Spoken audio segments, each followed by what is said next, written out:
Oh my god, my girlfriend Deb held up the ring, a marquis-shaped ruby encircled in stunning pave cubic zirconias, as tears formed in her frosted blue eye-shadowed eyes. Yes. Oh, yes. She hugged me tightly. I was alternately delighted and mystified by her response. She obviously liked her Christmas present, but I hadn't asked her anything. As I began wondering what question she could possibly be answering, would Wham be the new Beatles? Is Dominique Devereaux actually a Carrington? She flew up the stairs. I have to tell Dolly Martin, a brassy combination of Mama Rose and Ma Kettle, who farted at meals and made announcements like, "I'm saving myself for my fifth husband," in front of her fourth, was Deb's mother. Body, liberal and rich, thanks to a thriving dental practice and good divorce lawyers, she was a 50-ish blonde who was built like a buxom linebacker. And she was unlike any maternal figure I had ever met. She had kept the surname of husband number 2, wisely figuring that, by number 3, all bets were off. I heard squeals from across the house. "Get your ass in here, mister."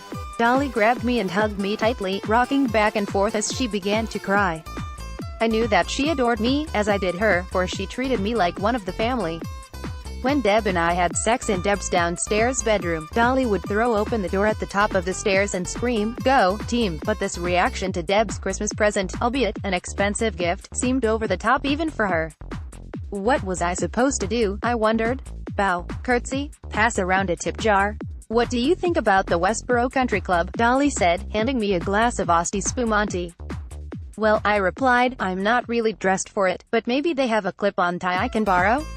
I mean for the reception." Reception? My smile froze. Dolly pulled out a photo album and opened it to pictures of a lodge-like home. "You can honeymoon at my brother's vacation house in Lake Tahoe. Isn't it gorgeous? 6 bedrooms, 2 hot tubs, indoor pool. It's so big you need Sherpa guides." I felt dizzy and nauseous. I had somehow climbed aboard a runaway train, and Dolly was driving ******. I called my friend Kurt. "Cheers, queer, what's up?"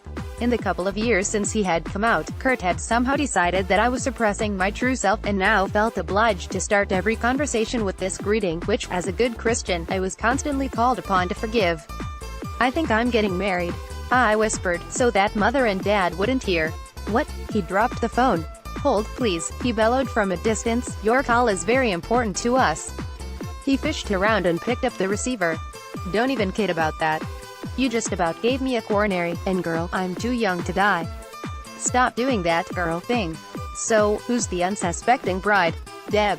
"Who else?" "Oh, my God," he barked in his best Valley Girl imitation.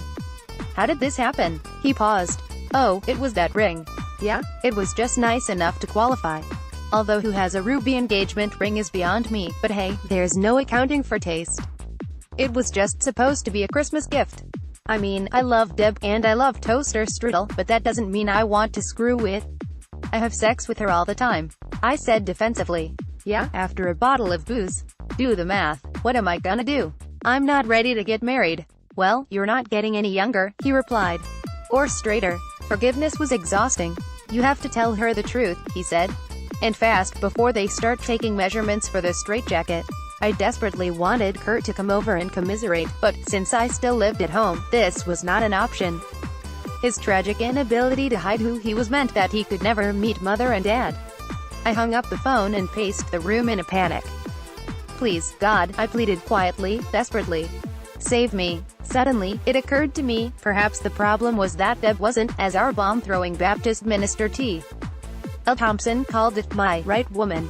As this thought raced across the landscape of possibilities, I recalled a moment some weeks before, when, in an effort to understand Kurt's lifestyle, I had allowed him to take me to a gay bar, Faces, located in a delightful area of East Street. Louis, best known for its crime rate. As he sat in the parking lot drinking a Francia White Zinfandel box of wine, and I tried to summon the courage to go in, I had asked him a question. "So, how do you know when you're gay?" He thought about this for a long moment. Finally, peering thoughtfully out the window at the nightclub, as though counting the commandments that were being broken inside, he replied with great conviction, "You get a letter. Some people's letter," he explained, "comes FedEx. For others, it arrives third class. Some people read the whole letter right away. Others read a paragraph, then put it in a drawer. Some people's letters are long and complicated. Others just say, 'Welcome to the club.'" What was I most worried about, I thought, as I turned this conversation over and over in my mind, that Deb wasn't my right woman. that emulating my dad's life wasn't, somehow, the life I really wanted, or that I had gotten a letter. This excerpt is adapted from Eric Poole's Excuse Me While I Slip Into Someone More Comfortable and is printed with permission from Rosetta Books. Out May 15.